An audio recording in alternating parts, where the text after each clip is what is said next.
The interrogation chamber aboard the Valkyrie warship was designed to inspire terror. The walls pulsed with bioluminescent veins that cast an eerie, shifting glow across the room. The air itself seemed to vibrate with subsonic frequencies, calibrated to destabilize the neural pathways of most sentient beings. Ambassador Nara Lith, diplomat of the Galactic Concord, had witnessed hardened warriors of a dozen species break down within minutes of entering this room.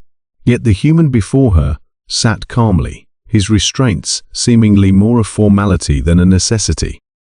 Professor Daniel Chen, Earth's foremost xenobiologist, had been captured during the Valkyrie raid on Research Station Epsilon. While other prisoners screamed from adjacent chambers, he simply observed his surroundings with clinical interest. "Your cortisol levels are remarkably stable," Nara noted, her translucent skin revealing the flow of her circulatory system as she circled him.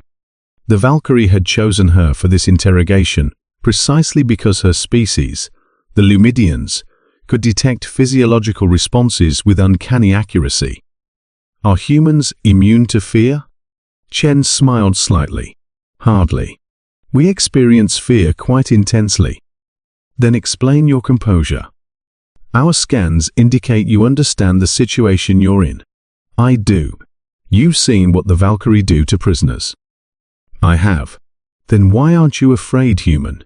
Chen tilted his head, studying her with eyes that seemed too perceptive, too calculating.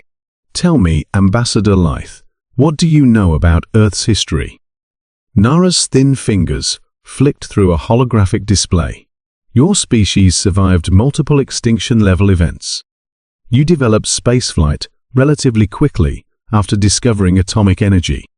Your planet is classified as a Class 9 death world due to its extreme climatic variations, high gravity, and biological diversity."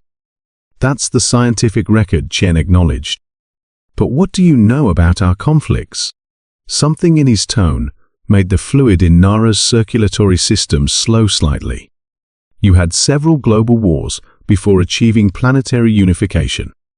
"We had thousands of wars," Chen corrected her. "Before we ventured to the stars, humans spent millennia killing each other in increasingly creative ways. When we weren't fighting, we were preparing to fight. Many species had violent histories." "Not like ours," Chen interrupted. "Humanity is unique in the galaxy because we turned warfare into an art form, then a science, then an industry.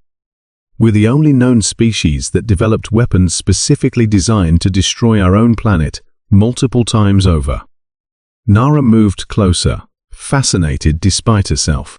"And yet, you survived." "We did more than survive. We thrived on conflict. We romanticized it.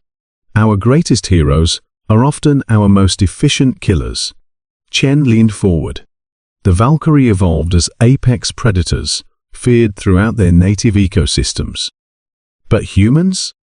We evolved as prey animals who decided to climb the food chain through sheer bloody-minded determination." A coldness swept through Nara's body.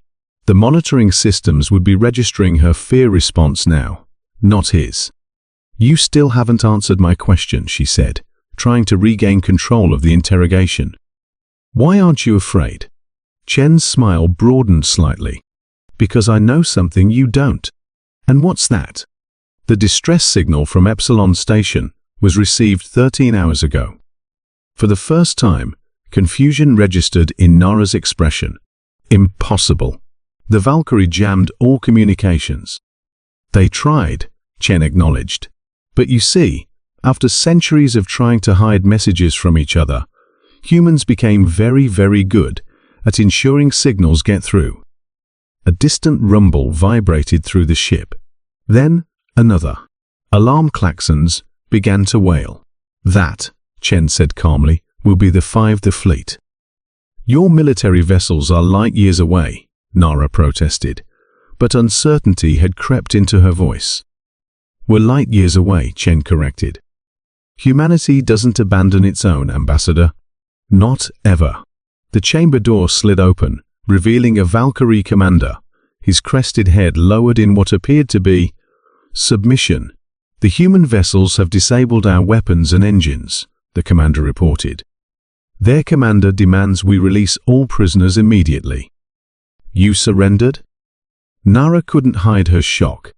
The Valkyrie never surrendered. "They targeted our bridge with pinpoint accuracy from orbit. Then their transmission." The commander's voice faltered. "They sent visual records of what happened to the last species that took human prisoners." As the restraints around Chen's wrists automatically released, he stood and straightened his tattered research uniform. "I'm not afraid, Ambassador Lith," he said quietly, "because in the long and bloody history of human conflict, we learned something vital. There are predators and there are prey, and then there are humans." Nara felt her blood run cold as she finally understood. The galaxy had been monitoring Earth as a curiosity, a death world that had somehow produced sentient life. They should have been containing it instead.